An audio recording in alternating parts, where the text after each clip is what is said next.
Hey everyone, and welcome again. This is Mo here from WvW Networking Solutions, episode number 9. We're gonna continue where we stopped last time. Now, as we all see here, we have the UISP controller that is locally hosted within our public LAN. We could assign it a public IP, or we could open a port and then give it a DNS. And if we have a website or something, we can name it through our website. Let's say UISP dot mo at blah blah blah if you have a website. So but we're going to continue with this one, but the cloud one or the Ubiquiti hosted will ease all that out. So then it's up to you again. We are here in trial mode. So we build the UISP. If you remember last time what we did, and let me see what we did last time. Last time what we did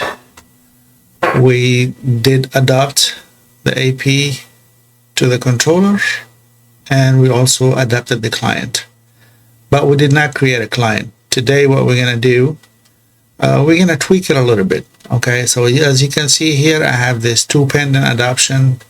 The UISP controller scanned the network, found them, but if they're not a Ubiquiti, I don't want them to show in here. So in that case, I have to go to setting. If I remember how to do this, I have to go to center, then I have to go to my network.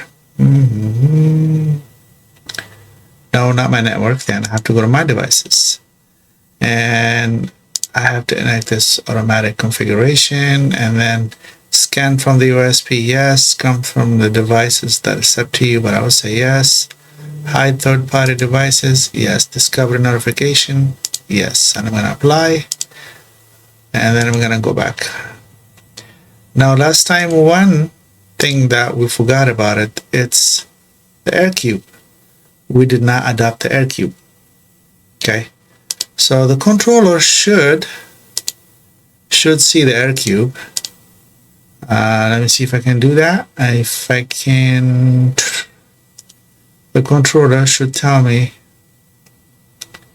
Let me go to devices, discovery notification, apply, discovery notification, okay. So what happened now in this corner, I should start seeing the AirCube coming up, and the UISP will see it, and then it will ask me to adopt it. But never mind, I can adopt it manually, all right? Like I said, there's 2 ways to adapt it, either manually or automatically if it shows up in your network in here. So in this case, we're going to get the key. Remember that. Or do you want us to create a client first? Let's go and create a client. How about that? That way we'll assign it correctly.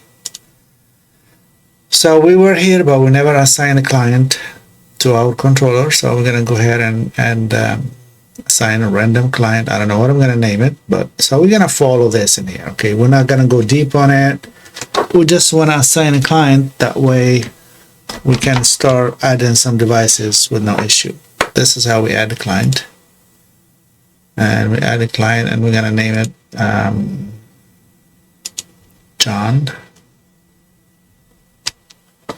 Okay, last name John again.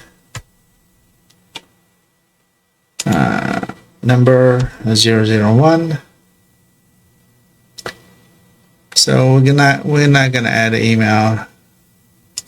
Let's use the email. John at Gmail. It has to be a correct email in order for him to log in through the portal. Okay. So we'll just try and add a client here. Now the address. Let's go back in here and add the whole address. So let's change it a little bit. It filled up that for me, and I'm gonna save it. Save. So now we have our first client. Now we have to add the service. If we go back here to our first page, billing sentence, set a payment method. Okay. Well, let's see what this billing is about. All right. So here we have to do some verification with, I guess, Ubiquiti payment system. I'm gonna bypass that for now. Okay, so we created the client. I'm not gonna go create the plan and all that stuff. The client exists right now here.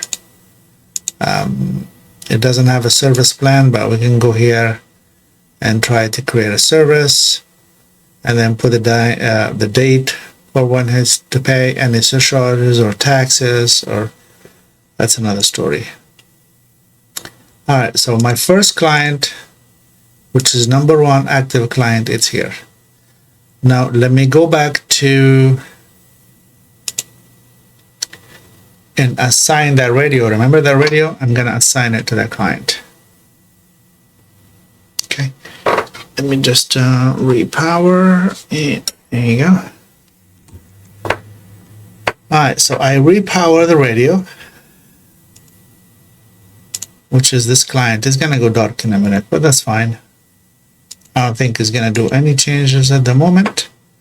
So because we assigned it when we first set it to my first site, now I gotta move it to my first client. I have to create a service. If not, it's not gonna activate it. Yeah, because it was not activated. Service plan default. I don't have no service plan. It's gonna ask me for a few questions, but I just want to get that radio to be adopted. There you go. So limited and limited, that's the default plan. And here is the chart, the net flow, and we have the MikroTik connected to the net flow, so we should see some stuff when it's needed.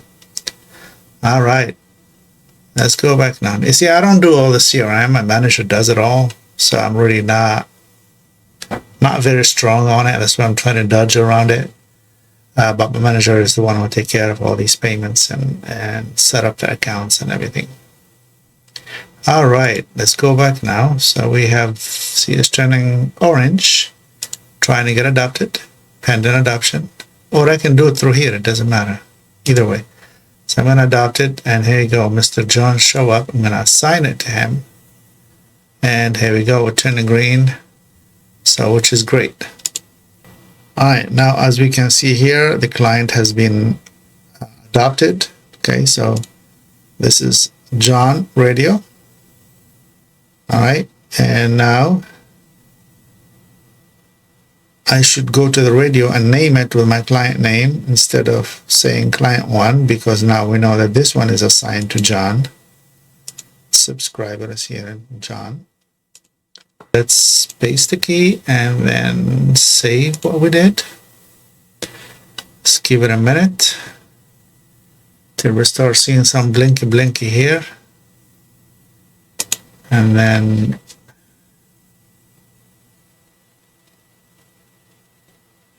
it should connect. There you go. Now it's a green. We want green straight, so we know we are connected. So let's do some tweaks in here. Just instead, we're gonna call it John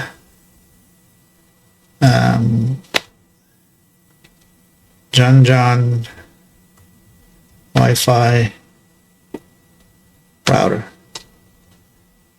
So now we know this is Mr. John Wi-Fi router. Okay, so now we have a name for it, and it should show up. It will be easy to change. Now I'm also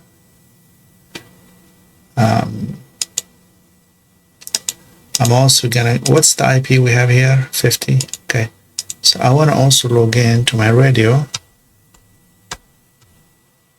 and do the same thing. I'm gonna change also the names. Okay, and well, it's good to do that because you really make your stuff very organized and you don't have to deal with any issue later on. Right, I'm not gonna do any download firmware, and I'm gonna go here to the setting and I'm gonna select John router.